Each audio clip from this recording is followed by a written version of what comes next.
मेरी संगत ही कुछ इस टाइप की थी। मैंने सोच रखा था कि मेरे को गैंगस्टर बनना है। स्कूल से सस्पेंड हुआ। वो हमेशा यही प्रे करते थे कि ये लड़का हमारा सुधर जाए। उस टाइम पर मेरे को महसूस हुआ कि मेरे को अपनी लाइफ में अब कुछ अचीव करना है। एक इंसान से मैंने एक सेंटेंस सुना जिसने मेरी लाइफ चेंज कर दी। सभी भाइयों ने राम राम। हम सोच रहे होगे मैं यहाँ पे क्या कर रहा हूँ, तो मैं अपना फिर से इंट्रोडक्शन देता हूँ सभी भाइयों ने। Hello everyone, my name is Ankur and I am a finance professional currently working on my startup. Till this date, I have addressed more than 10,000 individuals. I am serving as the second highest ranking officer of an organization wherein I am catering to the needs of 5,000 individuals. I have shared the stage with the Bollywood celebrities and also been interviewed for the international magazine. तो अभी आप सोच रहे होंगे कि अभी कुछ देर पहले मैं हरियाणवी में बात कर रहा था और अभी मैं इंग्लिश में बात कर रहा हूँ, तो ये कैसे अचानक से तकदीर बदल गई, दुनिया बदल गई, सब कुछ बदल गया। तो इसके लिए मैं आपको लेकर के चलता हूँ अपने स्कूल के टाइम्स में। स्कूलिंग मैंने अपनी करी थी दिल्ली गुड़गांव बॉर्डर पर एक जगह है, वहाँ से मैं रहता था और वहाँ पे मैंने अपनी स्कूलिंग करी थी। और वहाँ पे English was my third language. पहली हरियाणवी, दूसरी हिंदी और तीसरी इंग्लिश। जब सारे के सारे बच्चे ये सोचते हैं कि उन्हें अपनी लाइफ में कॉमर्स लेना है, किसी को ह्यूमैनिटीज़ लेनी है, किसी को साइंस लेनी है, मेरे माइंड में कुछ और ही प्लान्स थे। मैंने सोच रखा था कि मेरे को गैंगस्टर बनना है। और हो सकता है कि ये सुन करके आप सब मुस्कुरा भी रहे हैं और हंस भी रहे हैं, लेकिन दिस वॉज द रियलिटी। मेरी संगत ही कुछ इस टाइप की थी कि जहाँ पे मेरा पढ़ाई से दूर दूर तक कोई रिश्ता नहीं था, कोई नाता नहीं था। बचपन में बुली हुआ था और फिर एक दिन मैंने भी डिसाइड कर लिया अब मेरा टाइम है दूसरों को बुली करने का। तो इस तरीके से मैंने अपनी गैंगस्टर बनने की प्रक्रिया स्टार्ट करी। स्कूल से सस्पेंड हुआ, आर.के. पुरम केवी में गया, वहाँ पर भी 1-2 बार सस्पेंड हुआ था। तो जब मैं केंद्रीय विद्यालय से भी सस्पेंड हो गया था 1-2 बार और स्कूल में बहुत बार घर वालों को बुलाया गया था, तो वो हमेशा यही प्रे करते थे कि ये लड़का हमारा सुधर जाए, इसमें सद्बुद्धि आ जाए। लेकिन धीरे-धीरे करके जो वो चाहते थे वैसा ही हुआ। मैं एक डिस्ट्रक्टिव वे से एक कंस्ट्रक्टिव वे की तरफ गया, जब मैंने डिसाइड करा कि मेरे को अपनी लाइफ में अब कुछ अचीव करना है। और उस मोमेंट से मैंने डिसाइड करा कि अब मेरे को अपने इंग्लिश कम्युनिकेशन स्किल्स के ऊपर मेहनत करनी है, क्योंकि आई न्यू कि इंग्लिश बोलना अगर आप जानते हो तो this is the easiest way to network with a lot of individuals. आज जब मैं अपने अतीत में देखता हूँ, मुझे लगता है कि there were 3 things which I was craving for, which I was dying for. First, acceptance, second, affection and third, attention. और जब आपको ये तीनों चीज़ें मिल जाती हैं ना, तब आपको पता चलता है कि आपका जो करियर है वो डिस्ट्रक्टिव की जगह कंस्ट्रक्टिव भी हो सकता है। और यही चीज़ मैंने अपनी पर्सनल लाइफ में विटनेस करी। लेकिन जब मेरी आंखें खुली, काफ़ी लेट हो चुका था। दो मैंने अपनी 12th कर ली थी, दो मैं अपने ग्रेजुएशन ईयर्स में था। लेकिन उस टाइम पर मेरे को महसूस हुआ कि पिछले जो मेरे अपने बुनियाद मेरे को खड़ी करनी थी, जो अपना फंडामेंटल्स मेरे को क्लियर करने थे, वो उतना स्ट्रॉन्ग नहीं हो पाया। और उसी कारण से मैं अंग्रेजी नहीं बोल सकता था, मैं लोगों के साथ बात नहीं कर सकता था, मैं नेटवर्क नहीं कर सकता था और ये सारी की सारी कमियां मेरे को दिखने लगी। ऐसे भी पल आए जब मैं मैकडॉनल्ड्स गया और मैंने वहाँ पे कहा कि मैम मेरे को एक बर्गर चाहिए, एक आलू टिक्की चाहिए, एक फ्रेंच फ्राइज़ चाहिए। तो मैम ने कहा sir would you like to have it or take away, and I had no answer to it, क्योंकि मेरे को पता ही नहीं था कि रिप्लाई कैसे करते हैं। ऐसा भी समय था जब मैं इतना डरा हुआ रहता था कि कॉल सेंटर में अगर मेरे को कॉल करना है कस्टमर केयर एग्जीक्यूटिव्स पर, तो मैं उनको कॉल भी नहीं कर सकता था, क्योंकि मेरे अंदर कुछ कॉन्फिडेंस ही नहीं था।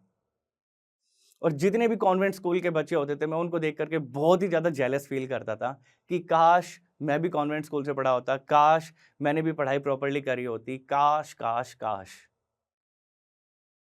लेकिन एक दिन एक इंसान से मैंने एक सेंटेंस सुना जिसने मेरी लाइफ चेंज कर दी।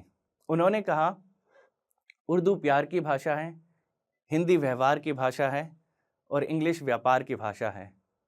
उस दिन मैंने डिसाइड कर लिया कि अब चाहे कुछ भी हो जाए, अगर मेरे को अपने करियर में आगे बढ़ना है तो मेरे को इस इंग्लिश लैंग्वेज पे मास्टरी करनी पड़ेगी। और फिर मैंने मेहनत करी और आज जैसा कि मैंने आपको कहा था, I have address more than 10,000 individuals, have shared stage with the Bollywood celebrities. It is all because of certain things which I have done in my past. और आज मैं आपके साथ वही कुछ टिप्स साझा करना चाहता हूँ जो मैंने अपनी लाइफ में अपनाई, और हो सकता है कि अगर आप भी उन्हें अपनी लाइफ में अपनाएंगे तो आपकी लाइफ में भी काफ़ी ज़्यादा चेंजेस आ सकेंगे। पहली tips, there is a quote which says that you are the average of 5 people you spend most of your time with. Now काफ़ी बार हमारी लाइफ में ये होता है, हम बोलते हैं कि हमारे पास एनवायरनमेंट नहीं है, एनवायरनमेंट नहीं है, एनवायरनमेंट नहीं है। लेकिन माय डियर फ्रेंड्स, आज ये दिक्कत नहीं है। आपके 5 फ्रेंड्स अगर इंग्लिश नहीं बोलते हैं तो अपने 5 फ्रेंड्स को रिप्लेस कर दीजिए with books in English, with podcast in English, with movies in English, with stories in English और with communities where everyone speaks in English. तो आपके पास एनवायरनमेंट अपने आप आ जाएगा। So the second technique is shadowing और बीइंग इमिटेटिंग अदर्स। इस टेक्निक में मैं आपको कहूँगा कि जो भी आप सुन रहे हैं, जिसको भी आप सुन रहे हैं, उन्हीं को आप इमिटेट कीजिए, बंदर बन जाइए। और यही मैं कर रहा था जब मैं अपनी इंग्लिश सुधार रहा था। मैंने एक मूवी देखी थी रॉकी सीरीज़ की, जिसमें रॉकी अपने बेटे को डायलॉग बोल रहा था, एक लेसन दे रहा था, और मैं वही डायलॉग का रट्टा मार करके मैं वही चीज़ इमिटेट कर रहा था। अभी भी मेरे को वो पूरा सेंटेंस, पूरा डायलॉग रटा हुआ है। Let me tell you something you already know. The world ain't all sunshine and rainbow. It's a very mean and nasty place. I don't care how tough you are. It will beat you to your knees and keep you there permanently if you let it. You, me, or nobody is gonna hit as hard as life, but it ain't about how hard you hit. It's about how hard you can get hit and keep moving forward. And that's how winning is done. आपको भी यही करना है। कुछ कुछ sentences, कुछ कुछ phrase जो आपको बहुत ही ज़्यादा पसंद है, आपको इमिटेट करने, आपको प्रैक्टिस करने और आपको एक तरीके से करके मंकी बन जाना है। तीसरा, सीक सपोर्ट। जो भी आप बोलना चाहते हैं, जिसके साथ भी आप बोलना चाहते हैं, आपके मन में कोई सेंटेंस है लेकिन आपको नहीं पता उसे कैसे बोला जाता है, तो पूछिए अपने आसपास के लोगों से। I still remember I was asking one of my friend कि यार मैं भावनाओं में बह गया, इसे इंग्लिश में क्या बोलते हैं।